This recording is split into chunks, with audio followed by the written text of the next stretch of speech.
तेलकुईरू माई हाथीर गड़ित मृतदेह उद्धार। केन्दुझर बनखंड Telkoi range Talpada forest section Uria beat अंतर्गत तमांग संरक्षित जंगल हलदीपाणी गाँ निकट पहाड़ में एक माई हाथीर गड़ित मृतदेह ठाब होईछि। भूया जुआंगपीढ़ रेंज एवं तेलकुई वन रेंज कर्मचारी माने गतकाली पेट्रोलिंग बेले तमांग जंगल में माई हाथीर गड़ित शव ठाब कर 6-7 दिन तले हाथीर मृत्यु घटिवा एवं बयस 18-20 वर्ष हो बोली वन विभाग सूत्रु खबर मिली। आज वन विभाग पक्षर एक स्वतंत्र टीम घटनास्थल को जाइए।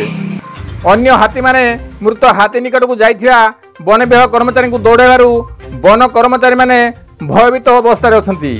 तेबे मृत हाथीर शव व्यवस्था करा दिया परे मृत्युर कारण जना पड़ियो बोली रेंजर शिवाजी मोहन राव प्रकाश करिसंती।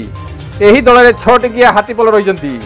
तेबे हाथी मृत्यु घटना विलंब वन विभाग खबर पाइबा हाथी सुरक्षा प्रति वन विभाग केते तत्पर यही घटना जना पड़ी। चंद्रमणि पात्र रिपोर्ट केडी न्यूज।